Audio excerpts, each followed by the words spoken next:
today we're going to make a vegetarian or vegan lasagna today. We're going to make that with a very rich tomato sauce. These don't have to be, it's okay.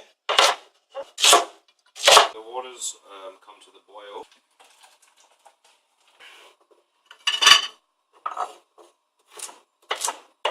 Got the garlic peeled. Now I'm just peeling the skin off of these Swiss bound mushrooms. I'm just going to peel half of these.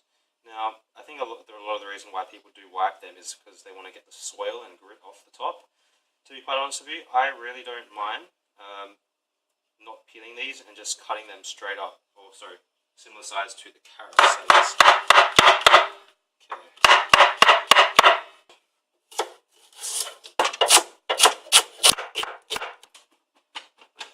Oh, we forgot the tomatoes, of course. So we're just gonna 4 tomatoes.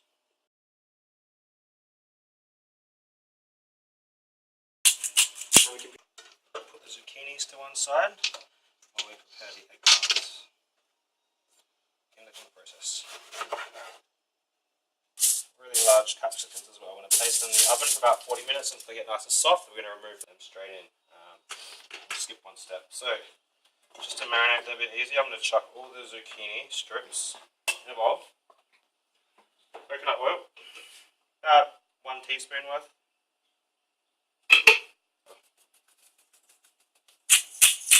Okay. Give them a bit of a toss.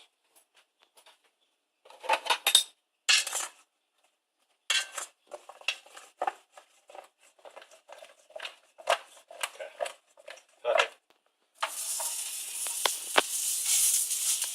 Lay them flat. Make sure. Okay, done. Zucchinis are ready. We just lay them on the plate there. And the zucchinis. So now we can repeat.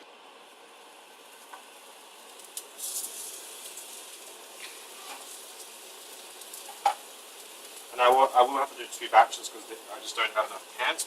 Okay, so these are our pan-fried eggplants and zucchinis. I've just taken them off and I'm going to set them aside. Swiss brown mushrooms and button mushrooms, I'm going to chop them into kind of like a duxelle. I'm going to chop them really fine, and then I'm going to pan fry them with a bit of coconut oil, herbs and spices, and that will be another one of our components to the lasagna. The mushroom duxelle mixture is ready. What we're going to do is we're just going to put this in pan with coconut oil again. So we got all the mushrooms inside here. It's been reducing down for about 2 minutes now. As you can see, there's quite a... So our roasted vegetable mixture has been roasting for about 45 minutes now. So we're just going to take it out and have a look. We've got our roasted capsicums at the bottom. Oh, that looks lovely. We're just going to mix this a little bit and then chuck it straight back in the oven again. Just taken the capsicums out of the oven. I'm just going to let them cool down for a few minutes or so. They're still very, very hot. In that time, I'm going to remove the skin. So our duxelle mushroom mixture has been cooking down for about 15 minutes or so now. As you can tell, it's very dry. A lot of the liquid moisture that came out of the mushroom has evaporated and been soaked back up, so the flavors have intensified a lot. But we're going to take this one step further. We are going to add some wild forest mushrooms. Got some porcini, some chanterelle. Don't know what the other one is. Let's have a look. Ah, there we go. 1 morel mushroom out of the entire pack. So what we're going to do is I'm going to add this to some water that is currently on the fire. I'm going to let them juice for about 10 or so minutes just to get all the flavors out of the mushrooms, and then we're going to add the stock back into the mushroom mixture just to really boost and intensify the flavors. Okay, so I've just taken the vegetable mixture out of the oven again for the 2nd time. It's not quite there yet, but almost ready. As you can see on the corners, you can see some caramelization, some burnt marks there. That's exactly what we want, because after we're going to deglaze the pan with some lemon juice, some white wine, some water. Let's see how we go. Okay, so now what I've done is I've just chopped some 1 medium onion finely diced, and that's about half a handful worth of sun-dried tomatoes. cover the lid and just let that simmer right there. So what we're going to do is we're just going to add about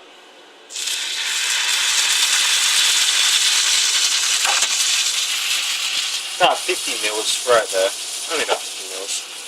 And I've just turned the heat on these mushrooms. We're going to cook them at a low heat until the moisture evaporates. Then we're just going to add more of this mushroom liquid until it's all finished. And as well, we will be using those mushrooms. I don't want to waste them as well. They still got a lot of good flavour.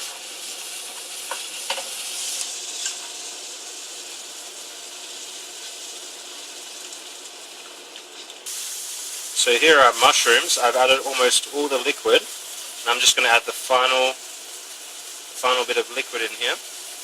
Okay, and from the mushrooms that made this stock, I've taken it out and I've just chopped roughly. As well, I've taken the vegetable mixture out of the oven, and I'm just deglazing this pan with a little bit of water. I don't actually have any white wine or anything else, but water will do the job. The onion's almost translucent. We'll go inside. Okay, we're going to add the sun-dried tomato mixture.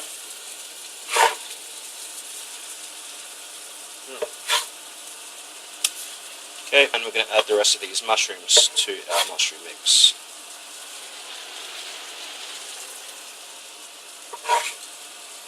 So I've just added the sun-dried tomatoes into this onion mixture as well as the deglazed liquid from the oven pan. I'm going to mix that around. I'm soon going to add the rest of the vegetable mixture, and my vegetable stock is done. So I'm just going to take that out, almost into a strainer.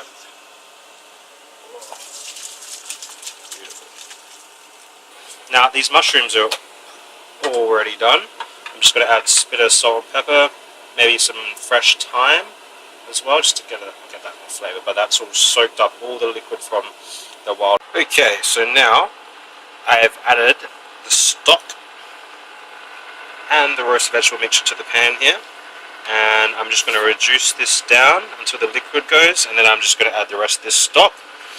After that boils down, simmers for about another hour or so, we're going to cool it down and we're going to blend it until it's all nice and smooth. Then we're going to pass it through the sieve, so we've got a rich, really rich, smooth sauce with no chunks inside. Okay, so the tomato sauce mixture has been reducing for about 45 minutes already.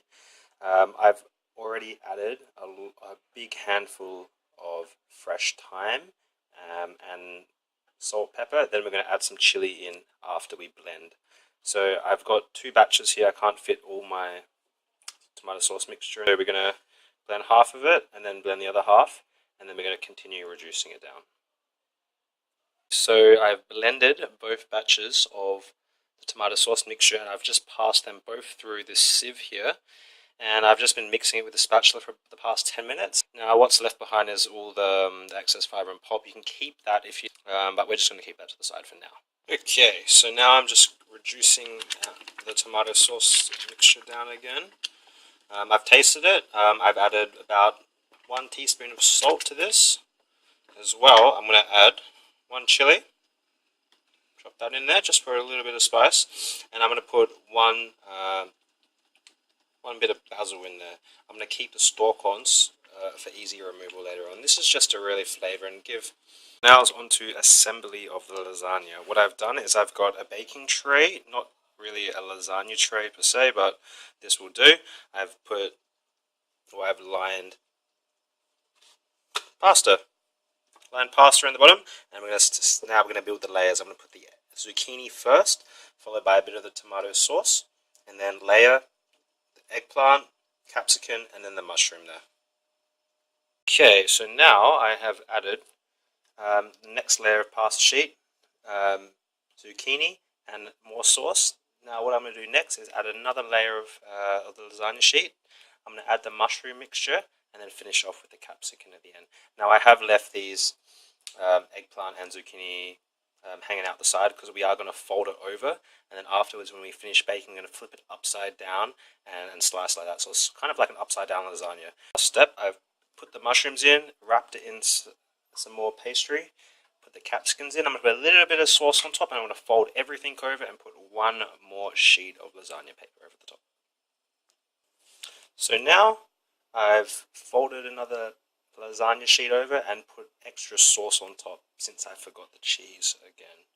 Okay, so we're going to place this in the oven for about half an hour until the pasta pastry is all nice and soft. Now I think this might spill, so I'm just going to chuck this. Whoop!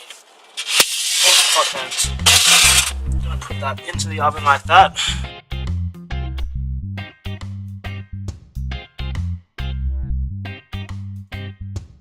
Okay, so here's the final product.